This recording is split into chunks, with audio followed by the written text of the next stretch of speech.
So we recently found out, as locals of Monroe County, there are about 5 or 6 places you can get into for free in the month of September down in Key West.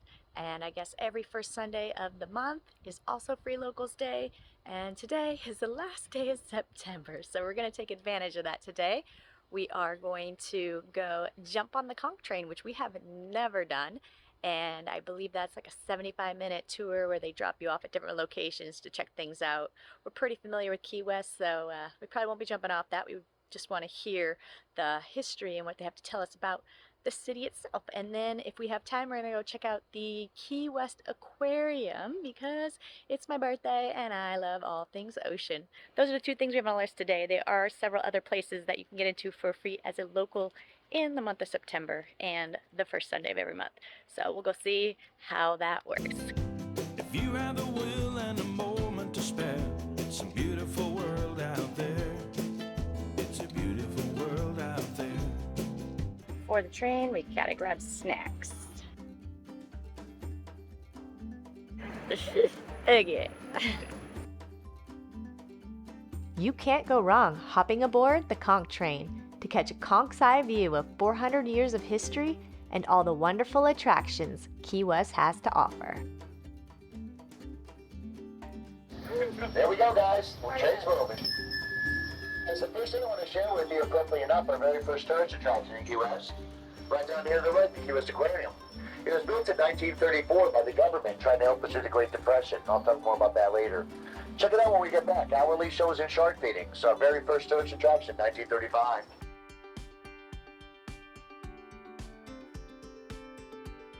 It's time to check out Key West's very first attraction, located in the famous Mallory Square. This aquarium is one of the island's most popular attractions for people of all ages. It's home to jellyfish, sharks, and many other marine animals. Guests can enjoy interactive conversation talks as well as animal feedings. Aquarium's a nice place to stop in the air conditioning. The aquarium took 2 years to complete and opened to the public on February 18, 1935. At that time, admission was only 15 cents for adults and 5 cents for children. Today, you'll find the admission closer to $22.56 for an adult and $12.89 per child. But they offer frequent discounts, so don't forget to ask, especially if you're a local or have a hometown pass. Cobra snapper. It can reach 125 pounds and 5 feet long. It's bigger than me. Wow. Oh, there he is. Oh, look at that face.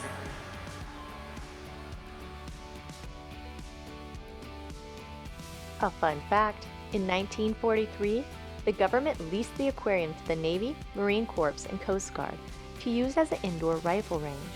Of course, all the displays were torn down and then restored 3 years later to its former glory when the lease was up. Garland. You want to pedal? Yeah.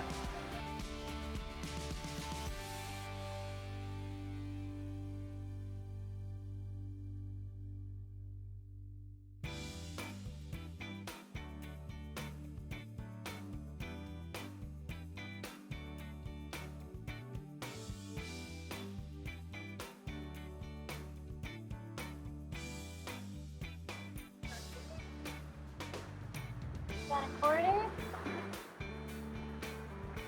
You gonna feed them?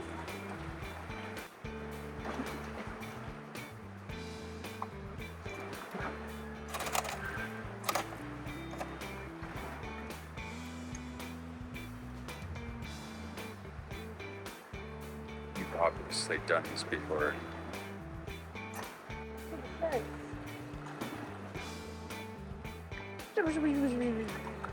Tarpons are fun, though. They jump out of the water far. Oh, there's a parrotfish.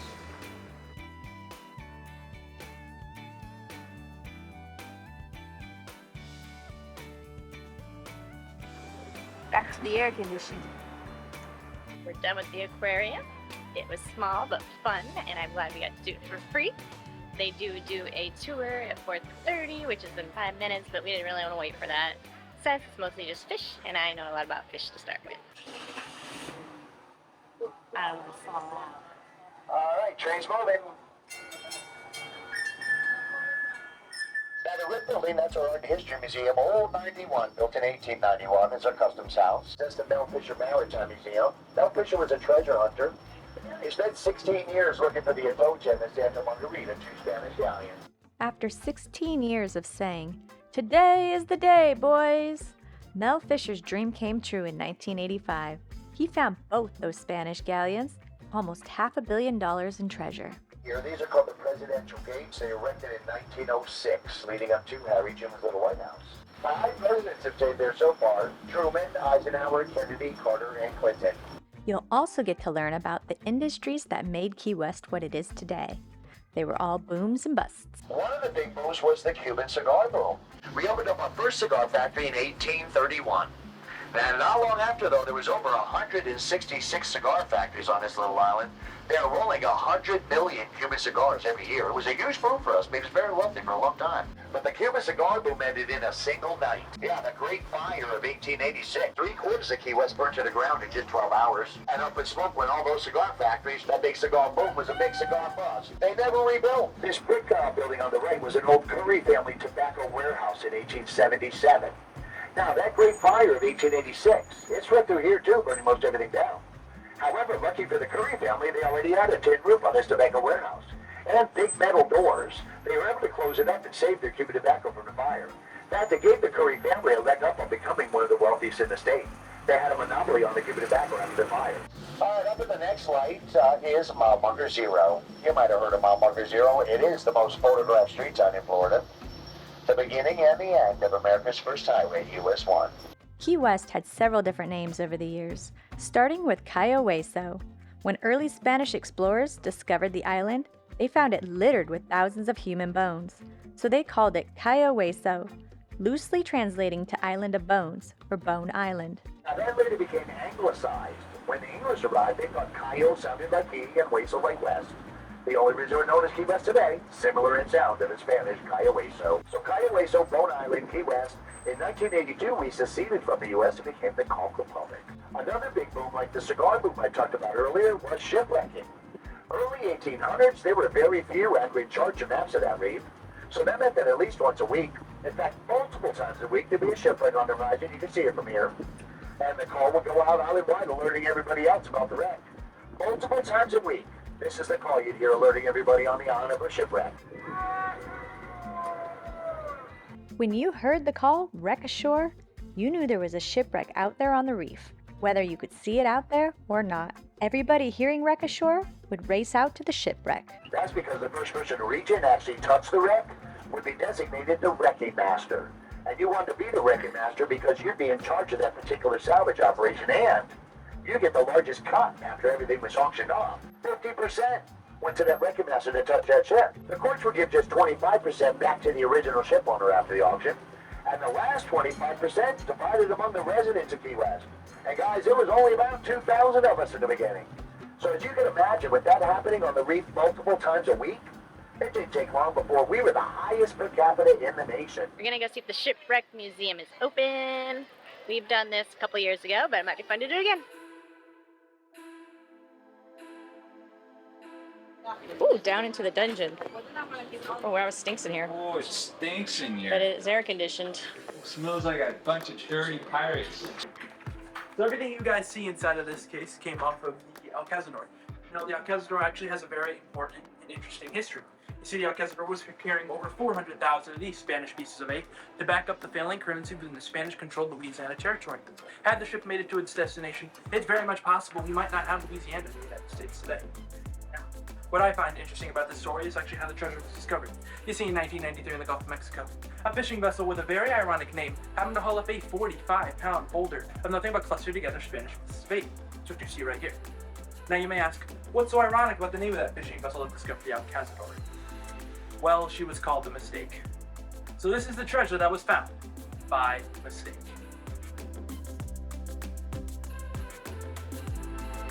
When you enter the Shipwreck Museum, You're entering the world of 1856 Key West, the era of the wreckers.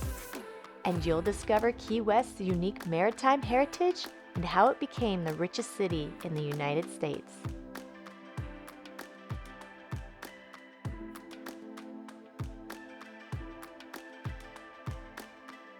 Don't forget to climb up the 65-foot lookout tower to check for any new wrecks out on the reef.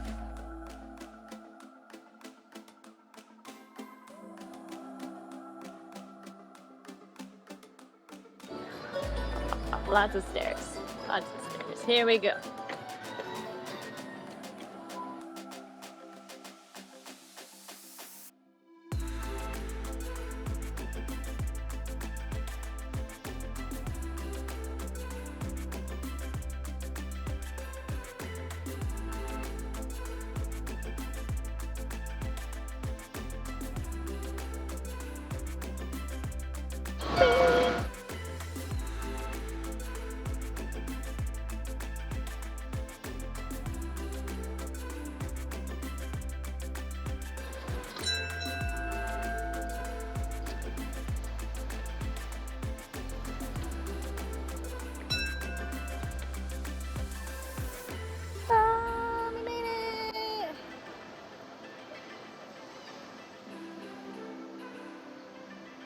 There's the Gulf of Mexico.